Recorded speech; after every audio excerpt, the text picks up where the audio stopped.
Por el tiempo en que firma esta obra, Gauguin había manifestado que deseaba hacer una pintura como la de los niños. Al menos así lo comenta Vincent van Gogh en una carta que escribe a su hermano Theo. El mismo tema, 3 cachorros, 3 copas, 3 ciruelas, también induce a pensar que se trataba de una narración infantil. Resulta curioso cómo para llegar a esa pintura infantil, Gauguin acudió a fuentes no occidentales, sobre todo las estampas japonesas. En esas estampas, las figuras aparecen vistas de arriba a abajo y los colores son poco naturalistas, muy simplificados.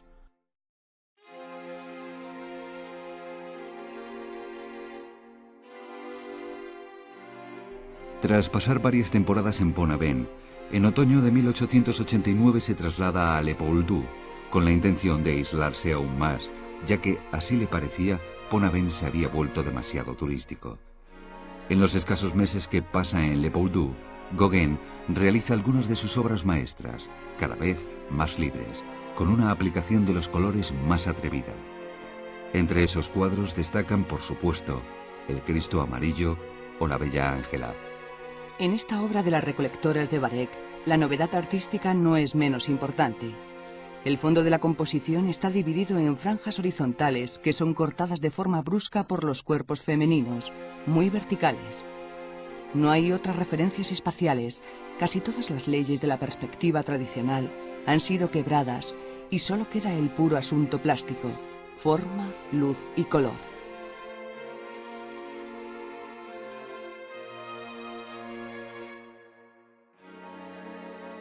El cuadro, de 1889, ya demuestra una soltura de medios que solo pudo ser posible con la ayuda económica que le prestó Theo van Gogh, hermano del genial pintor, y que fue uno de los primeros verdaderamente interesados en el arte de Gauguin. La producción de cuadros en 1888 había sido muy abundante respecto a los años anteriores y le dio a Gauguin un dominio total de su arte. En este autorretrato se produce un avance más en su carrera. Se representa casi como una mano y una cabeza. El respaldo de la silla tiene formas geométricas, pero al mismo tiempo acaban convirtiéndose en flores o en una serpiente. El fondo del cuadro está dividido en 2 mitades, cada una con un color plano, rojo y amarillo.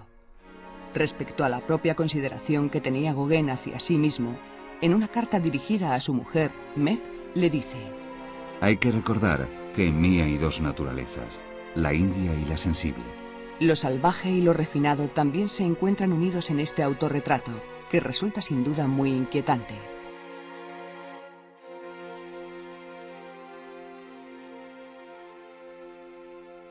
En Tahití, Gauguin vivió como uno más de los indígenas, alquilando una choza con tejado de hojas y paredes de caña.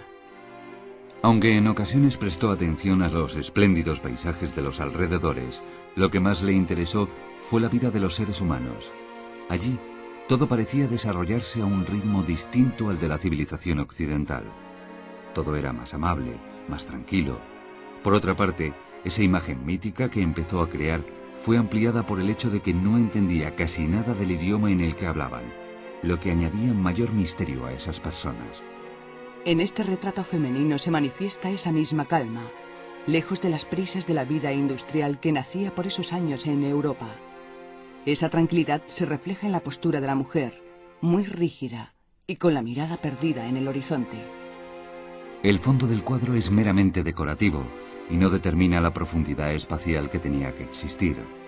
Parece una tela colgada del techo y no una pared.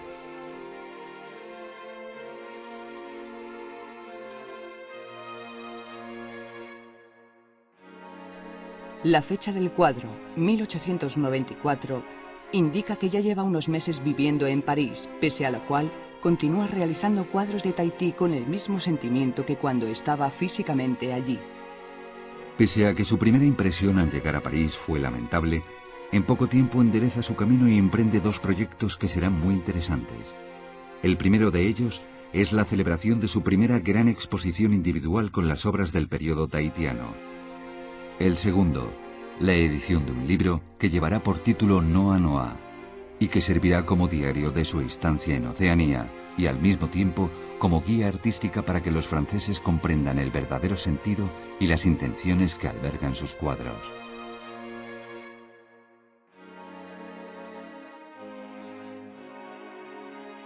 La figura de Gauguin era tan inconfundible como su arte y sus teorías sobre la creación.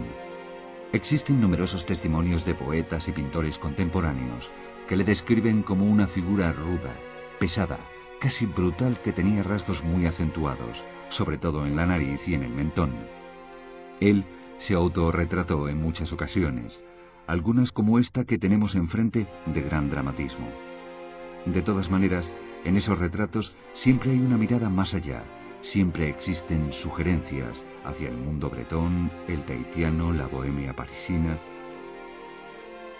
Una de las mejores descripciones que se le hicieron dice: era poco encantador, pero atraía por una expresión muy personal, mezclada de nobleza altiva, evidentemente innata, y de una sencillez rayana en la vulgaridad. Se captaba enseguida que esa mezcla significaba la fuerza. Y si le faltaba la gracia, en cambio la sonrisa, aunque no cuadraba con sus labios de líneas demasiado rectas, no estaba exenta de una dulzura extrañamente ingenua. Pero esta cabeza resultaba especialmente hermosa en medio de la seriedad, cuando se iluminaba el ardor de la discusión.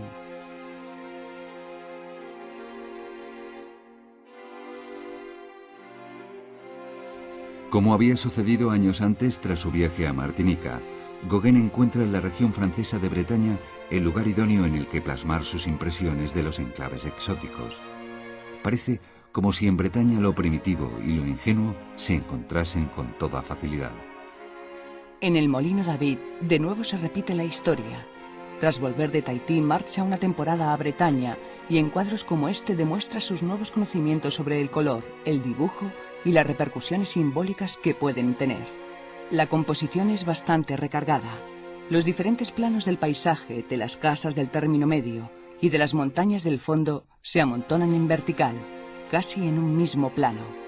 Además, es destacable la presencia de líneas verticales muy pronunciadas, los postes de madera, las casas, los árboles, que dividen la superficie total del lienzo como si éste se tratara de un esmalte o de una vidriera, artes que él tanto admiraba.